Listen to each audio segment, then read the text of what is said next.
Hi, everybody. I'm Marlena. I have been a student of Patricia's for the past 3 years, dancing with her at Pointed Ballet Academy. And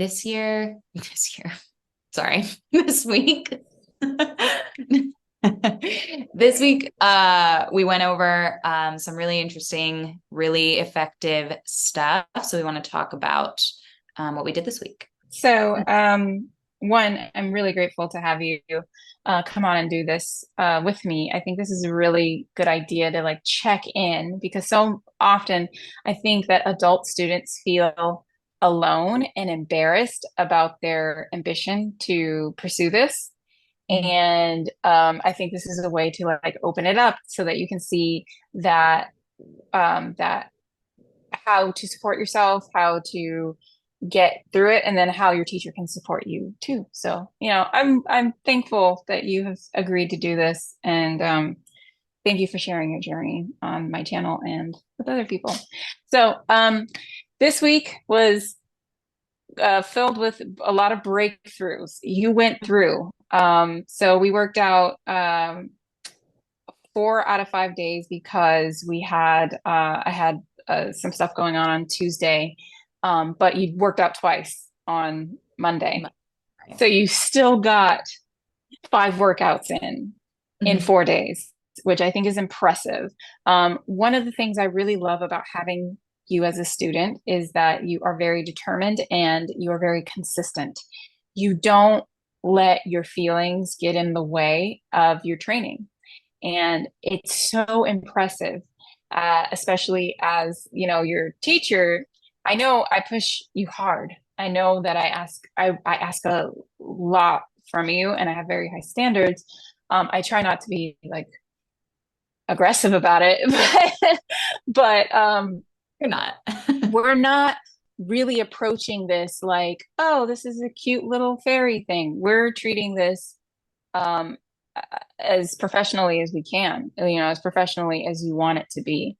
And so this week, you really stood out as a star student to me because we went over some pretty tough stuff.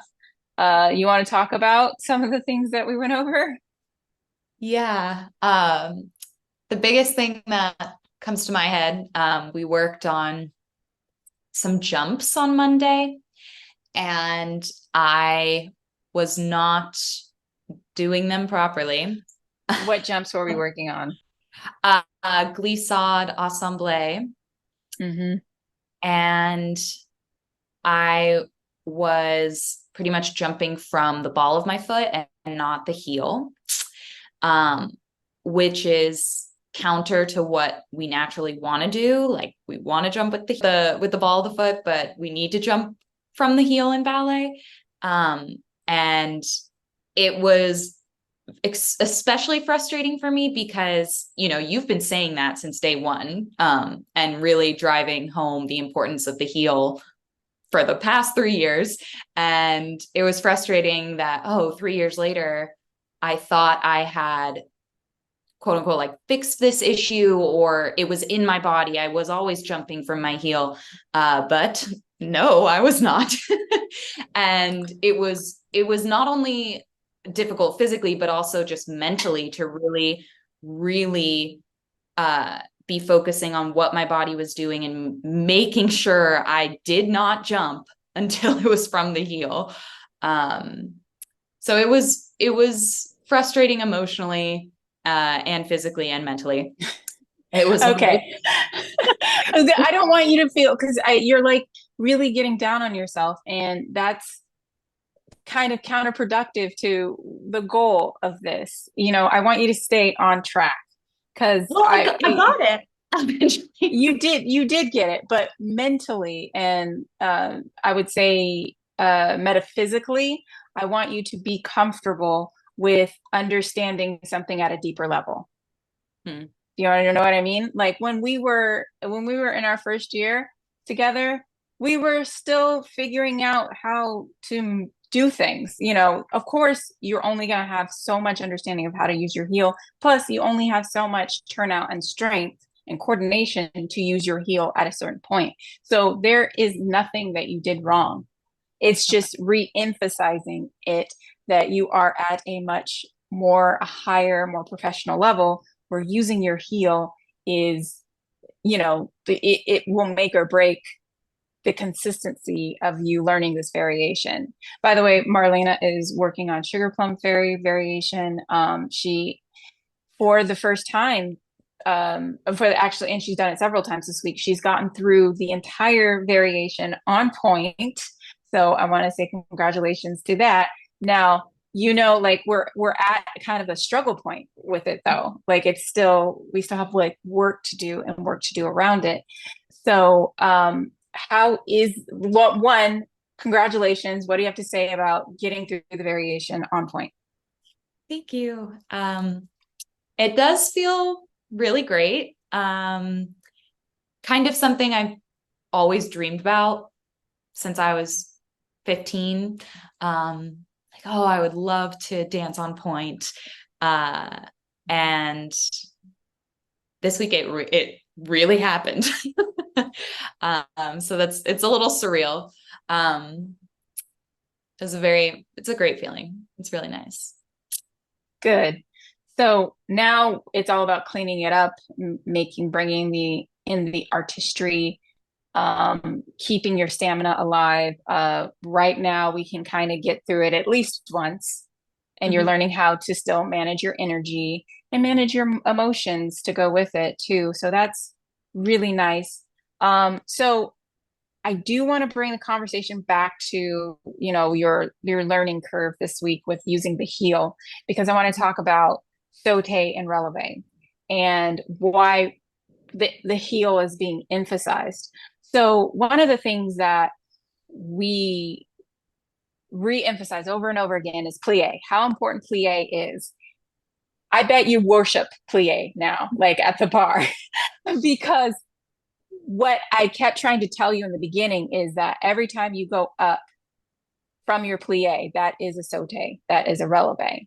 And you have to think of it that way. That's why pushing into your heels matters. If you just kind of passively do it, or do it not at the maximum that you can handle, you're really missing out on all that strength that you could be building for your future jumps and turns. Does that make more sense for you now that you have to do it? Like, you don't have a choice. If you want to get through this variation, your up means everything. Mm-hmm. Absolutely. And even though it's hard to do, to kind of reprogram how you naturally want to do things, in the end, it makes it easier overall. Mm-hmm. Mm-hmm. Right. So something else that I was so happy about, because this actually ties into our last week's episode, which is you got to understand the definition of play. We finally got you to play, which allowed you to go to at least have a double rotation in that inside turn that we were working on last week. So play, as we've come up with a definition, which is to push forward with confidence. Mm-hmm. Sometimes when we're fearing things, we tend to retract and pull back, and we're not confident in it. So it's not fun. We're like hesitant and anxious to do it. But when you just go, hey, whatever happens, happens. I've been doing this for 3 years. I know how to fall. So if something happens, and I know how to get around in a single rotation, at least. So the likelihood of me falling is low. And then the likelihood that something will happen because of a fall is also low. But I also just want to see what's going to happen if I learn to push forward. Mm-hmm. Tell me, and you did it well. That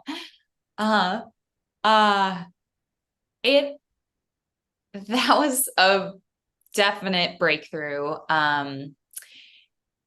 I always had this feeling that a double was never going to happen, and I can definitely feel in my body too when the fear comes up, how my body retracts.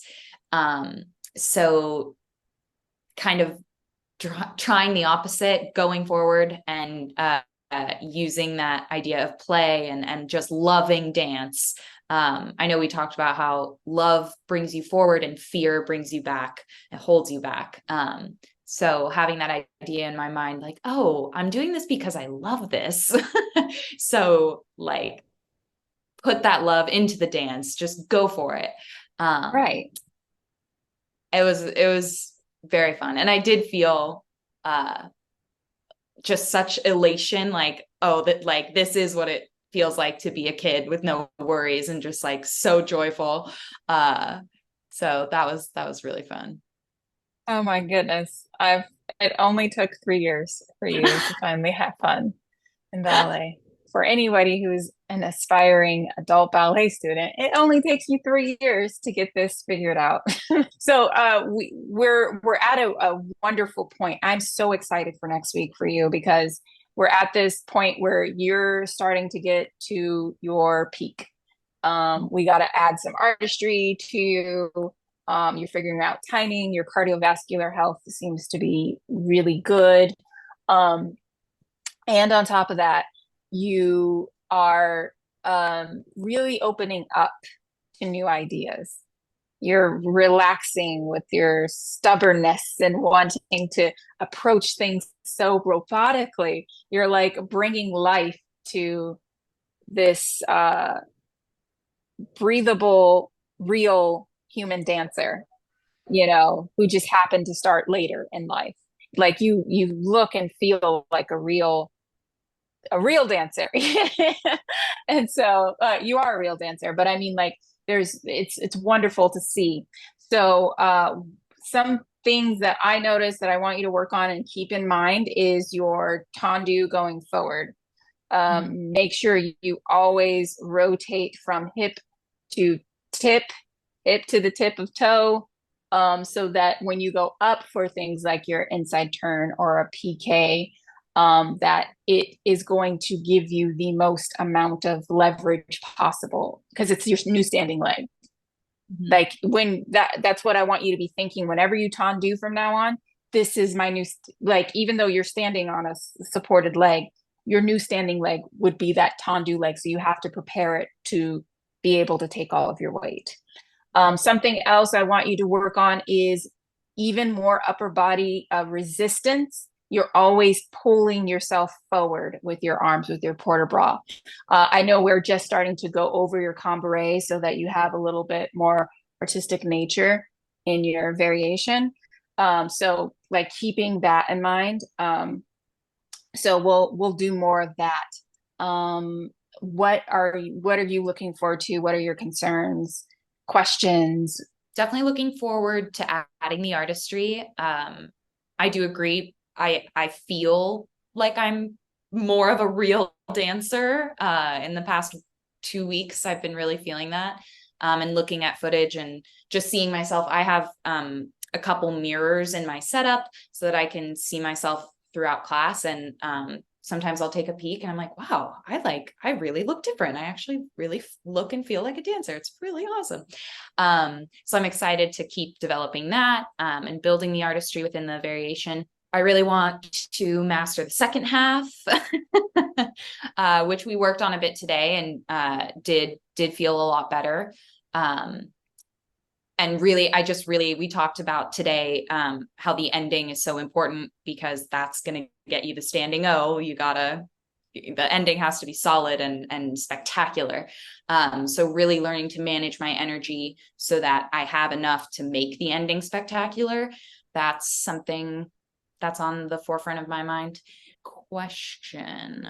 I mean, I guess it would just be your guidance on how to do that, how to make the ending So spectacular. so my theory around performance is all about like making a positive and inviting entrance. So when you start a variation or any dance, you want to already have your audience like engaged. So you come in, and we talked about this a little bit. with, especially with the Sugar Plum Fairy, almost like a teacher. You almost feel like a kindergarten teacher, and you've got your students and you're like, look guys, like you ever see an excited, beautiful kindergarten teacher? They just have the best energy ever. They work with children. They have youthful, playful, but kind of regal. They're still elegant. Because their job is really to teach kind of a social standard. And that's what the Sugar Plum Fairy does in Sugar Plum Fairy Land. She is royalty because she set a standard. She set the standard of bringing the Nutcracker and Clara to the Sugar Plum Fairy Land, the land of sugar plum.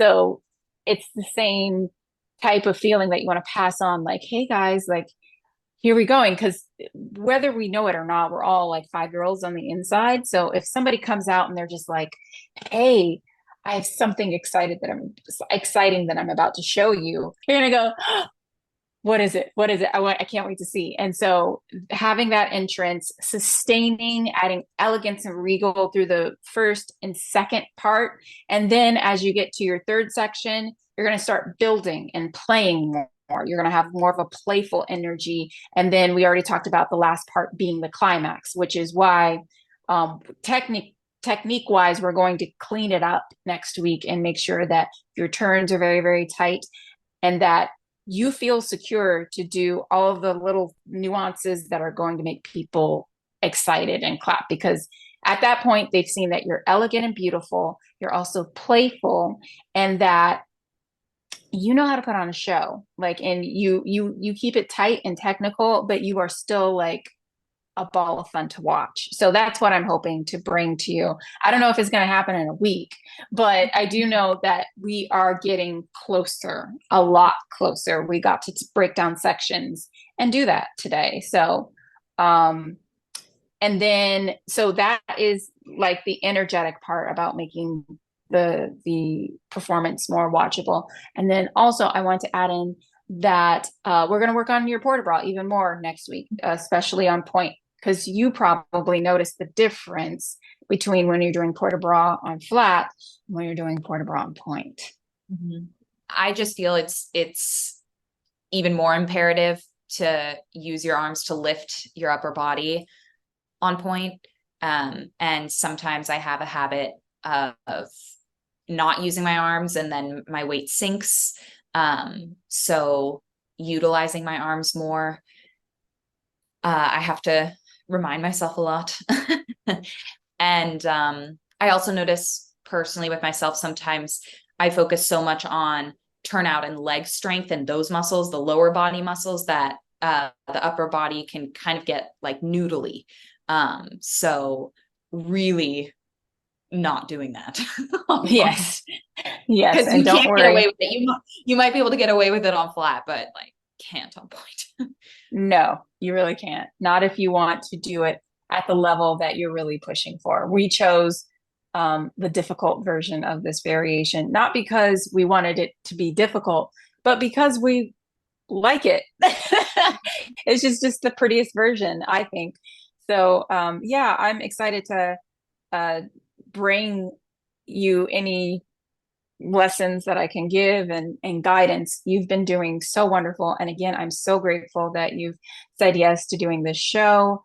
Yeah, we'll see you next week. Make sure you recover and rest, get roll out, massage, and do everything you need to do. And we'll be back at it.